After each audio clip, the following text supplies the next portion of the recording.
Assalamualaikum warahmatullahi wabarakatuh. Kembali lagi bertemu dengan Bapak di pagi hari ini. Mudah-mudahan pagi hari ini kalian semua baik-baik saja, masih sehat, masih semangat untuk belajar, walaupun kita belajarnya masih dalam kondisi jarak jauh, yaitu dengan daring. Jadi pembelajaran daring ini jangan mengendorkan semangat kalian untuk belajar. Oke. Kemarin kita sudah belajar tentang jarak antar titik pada dimensi 3 juga ya. Kemarin sudah ada pembahasan tentang jarak antar titik, dan ada beberapa soal yang sudah Bapak contohkan serta Bapak berikan kepada kalian. Semoga pembelajaran kemarin kalian bisa mengikutinya dan bisa memahaminya, sehingga kita bisa nanti melanjutkan lagi ke pembelajaran selanjutnya. Ya, pembelajaran kita selanjutnya yaitu adalah menentukan jarak titik ke garis. Nah, sebelum kita masuk ke dalam pembelajaran ini, kalian harus menguasai terlebih dahulu pembelajaran kemarin, yaitu jarak antar titik. Karena jarak antar titik itu adalah materi prasyarat untuk melanjutkan ke materi sini.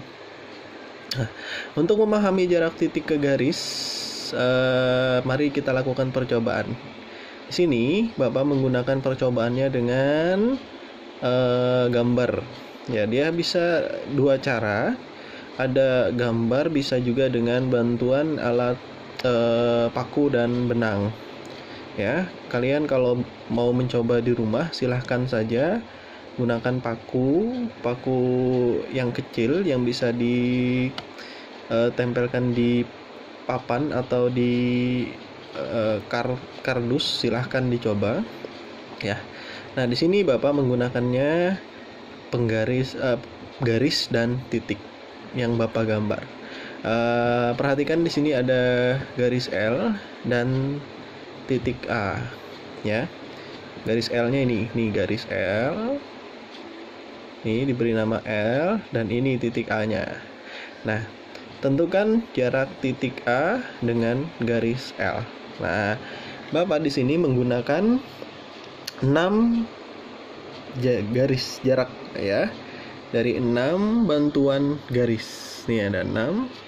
1, 2, 3, 4, 5, 6. Bapak tarik garis dari titik A tadi menuju garis L yang berada titik-titik yang di garis L tersebut, yaitu titik P, titik Q, titik R, titik S, titik T, dan titik U. Jadi untuk menentukan jarak, kira-kira bagaimana cara menentukan jarak A ini ke garis L. Nah, berdasarkan konsep yang waktu pembelajaran kemarin, jarak dua titik itu adalah lintasan terpendek. Nah, berarti kita harus mencari lintasan terpendek dari garis-garis yang dibuat ini. Bapak hanya membuat 6. Kalian bisa menggunakan lebih dari 6. Ya, ini mewakili 6 saja. Nah, dari AP ya, dari AP ini kalau diukur menggunakan penggaris, ternyata panjang AP itu adalah 4 cm. Nah, AQ kalau pakai penggaris 3 cm. AR pakai penggaris 2,5 cm. AS ya pakai penggaris 2,3 cm. AT diukur pakai penggaris itu juga 2,5, sama seperti AR. Dan AU kalau diukur pakai penggaris dia ternyata 3 cm. Nah, ini 6 mewakili.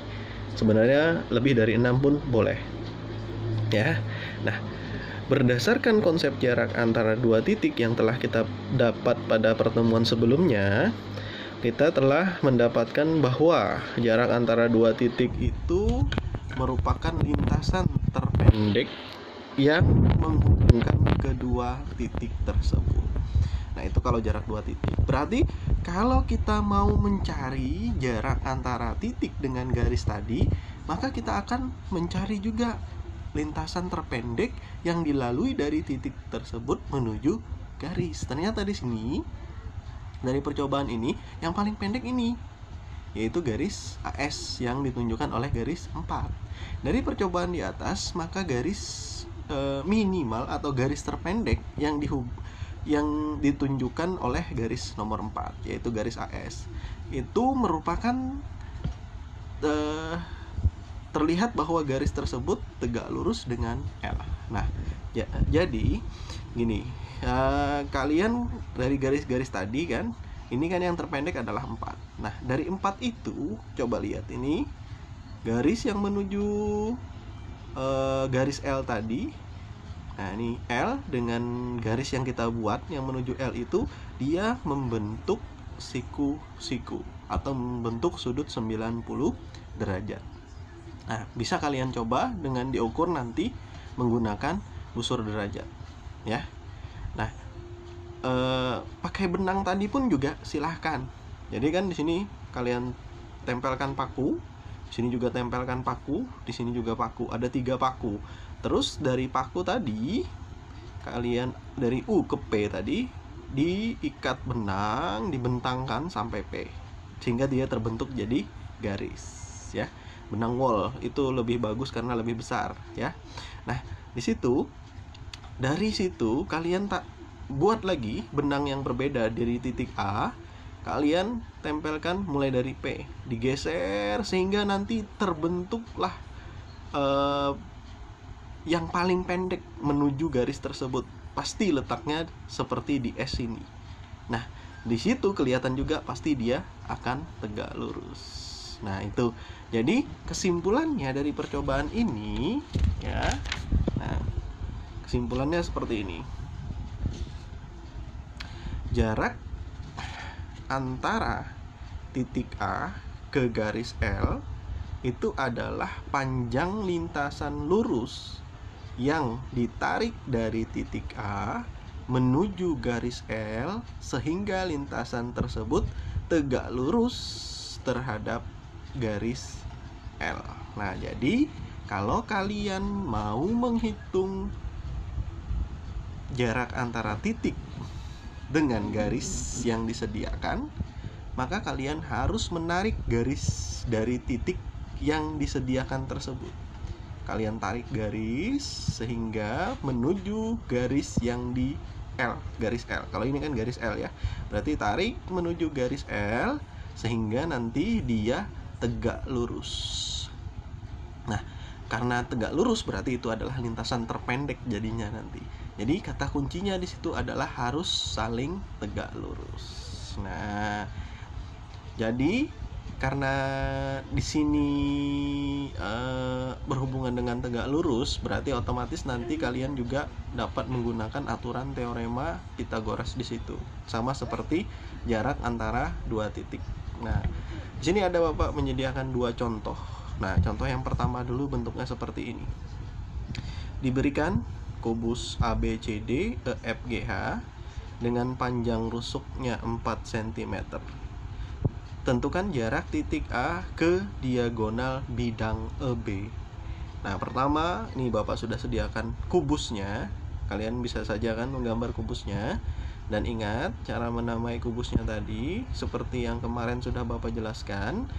Boleh A-nya di sini, mau A-nya di sini pun juga boleh. Kalau Bapak selalu biasanya di sini A, B, C, D, dan E itu harus selalu di atas A. Jangan keliru. Kalau kalian meletakkannya di lain itu nanti akan jawabannya berbeda.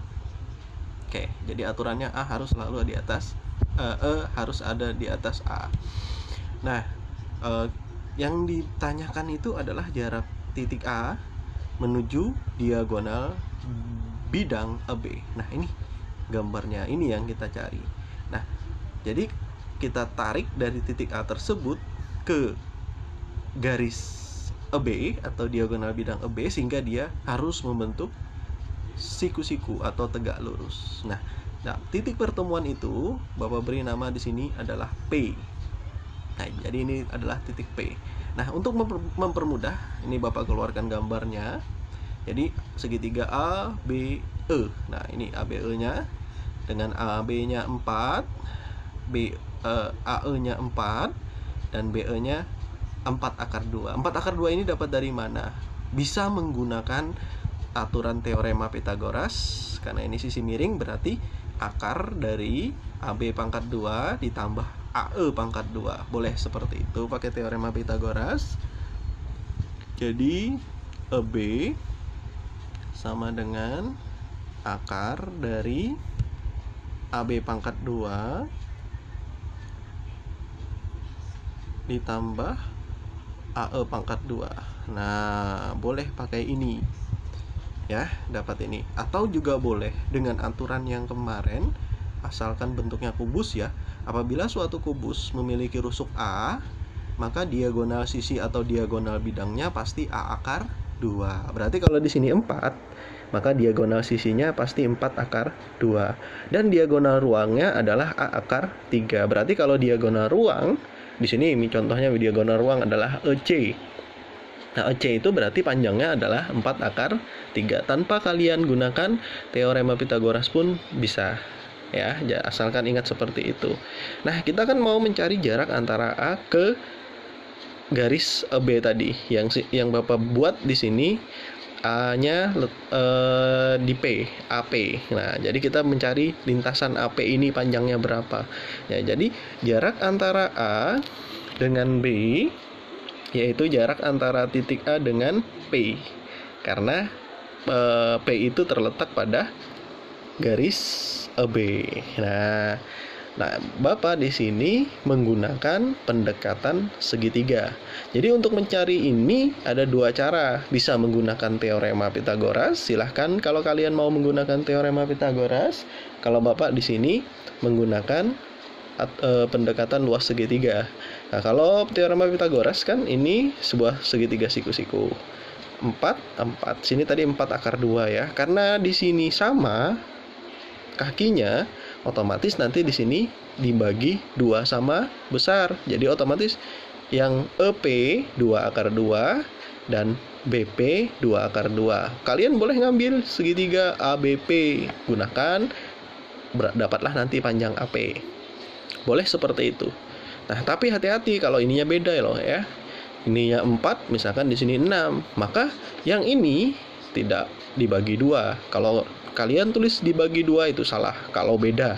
Tapi kalau sama itu pasti dibagi 2 ya, karena dia sifat dari segitiga sama kaki.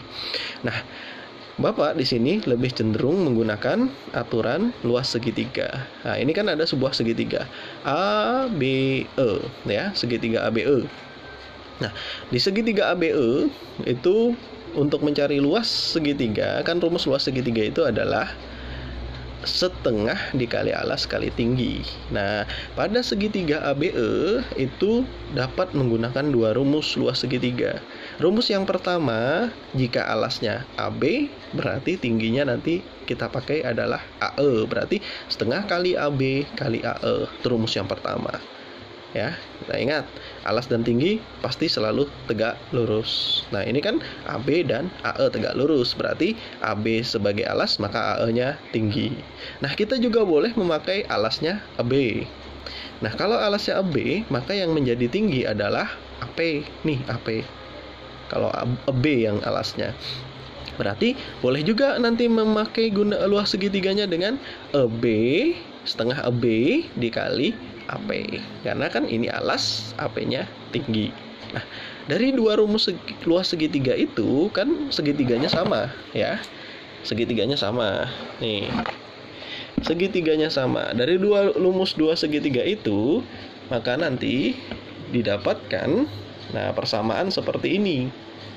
Karena kan walaupun segitiganya rumusnya beda, tapi segitiganya sama, maka luasnya sama. Nih. Nah, luas segitiga setengah dikali alas kali tinggi. Nah, alasnya di situ yang pertama tadi ya, yang ini ya. Kalau alasnya AB, ini AB, maka tingginya AE. Berarti setengah kali AB kali AE. Itu yang pertama. kalau kalian menggunakan alasnya EB, nih EB alasnya berarti tingginya AP, berarti setengah EB dikali AP. Nah, karena kedua ruas ini persamaan, kedua ruas itu ada setengahnya, boleh setengahnya dicoret, atau dengan konsep kedua ruas kita kalikan 2. Ini kali 2, setengah kali 2 kan jadi 1. Oke, ini juga jadi 1. Maka sisanya adalah AB dikali AE sama dengan EB dikali AP. Nah, AB tadi 4. Ya, lihat di sini. Nah, kan AB 4. AE-nya juga 4, berarti 4 kali 4. Nah, EB, lihat EB di sini, 4 akar 2. Nah, AP-nya belum diketahui, itu yang kita cari, maka tetap ditulis AP. Jadi 4 kali 4 sama dengan 4 akar 2 dikali AP. Nah, dari sini ditukar boleh. Ya, 4 akar 2 dikali AP-nya ke kiri, 4 kali 4-nya ke kanan. Itu lebih biasanya lebih sukanya seperti itu. Sama aja ini, cuman bertukar saja. Nah, kalau untuk mencari AP kan 4 akar 2-nya kita pindah. Jadi kedua ruas dibagi 4 akar 2. Jadi atau gini, kali pindah ruas jadi bagi. 4-nya kita coret. Sisa 4 per akar 2. Nah, 4 per akar 2 ini kita rasionalkan. Nah, kita rasionalkan dengan cara kita kali dengan akar sekawannya. Akar sekawannya akar 2, berarti dikali akar 2 per akar 2. 4 dikali akar 2, 4 akar 2. Akar 2 dikali akar 2, 2. Jadi 4 akar 2 per 2. Ini 4 bagi 2 dapatnya 2, sehingga panjang AP-nya adalah 2 akar 2. Itu panjang AP. AP tadi apa sih? AP itu kan adalah jarak antara titik A ke diagonal bidang B. Sehingga jarak antara titik A ke diagonal bidang AB itu adalah 2 akar 2 cm.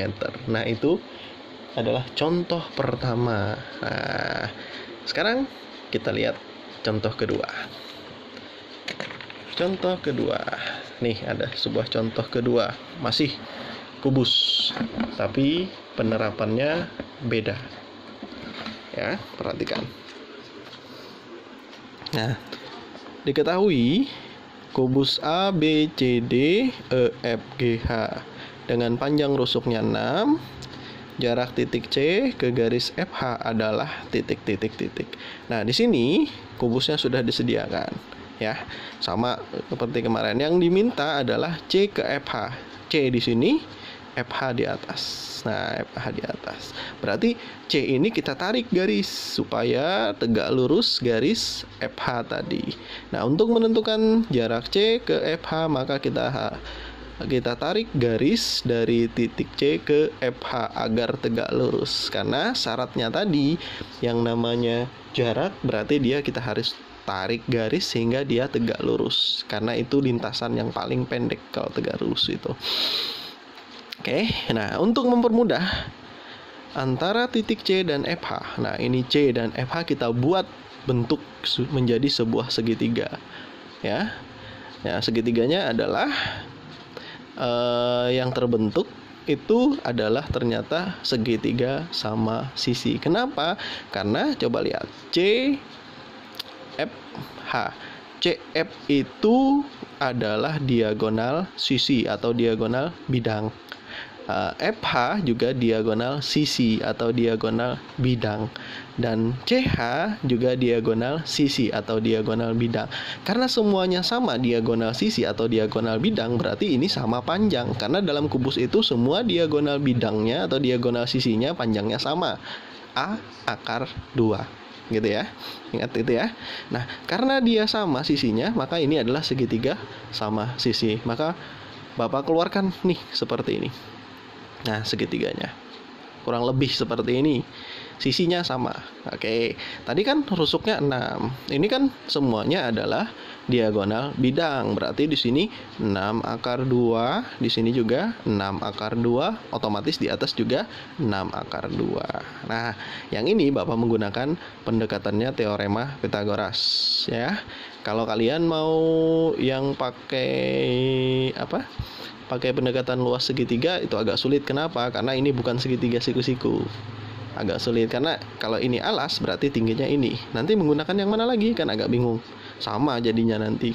Jadi ini yang lebih mudah adalah menggunakan pendekatan teorema Pythagoras. Karena dia sama kaki, maka otomatis alasnya itu terbagi 2. Yang ini kan 6 akar 2, bagi 2 berarti yang sebelah kiri 3 akar 2, yang sebelah kanan 3 akar 2. Kalian boleh ngambil segitiga CPF atau CPH. Sama seperti tadi, di sini Bapak beri bantuan titik P.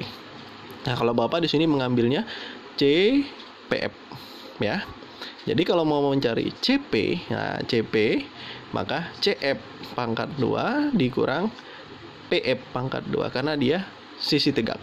Kalau sisi tegak kurang, ya, kurang. Sisi miring didahulukan. Nah, mengambil yang kanan. Kalau yang kiri pun sama nanti jadinya, ya. Jadi di sini CF-nya di sini adalah 6 akar 2, 6 akar 2 pangkat 2 dikurang 3 akar 2, 3 akar 2 pangkat 2. 6 pangkat 2, 36. Akar 2 pangkat 2 adalah 2. Oke, 3 pangkat 2 adalah 9. Akar 2 pangkat 2 adalah 2. 36 kali 2, 72. 18 itu didapat dari 9 kali 2. Kurangkan, 72 dikurang 18 itu adalah 54. Nah, sekarang kita lihat 54 ini. 54 ini kita sederhanakan menjadi 9 kali 6. Akar 9 adalah 3, 3 akar 6. Jadi jarak antara C ke garis FH itu adalah 3 akar 6. Nah, itulah dua contoh yang sudah Bapak berikan. Mudah-mudahan pembelajaran yang singkat, penjelasan yang singkat ini dapat membantu kalian memahami materi yang kedua ini tentang jarak antara titik dan garis. Nanti Bapak akan memberikan tugas untuk melatih kalian. Mudah-mudahan pembelajaran ini bisa kalian pahami sehingga nanti bermanfaat buat kalian. Dan Bapak salah hilap mohon maaf. Bapak akhiri. Assalamualaikum warahmatullahi wabarakatuh.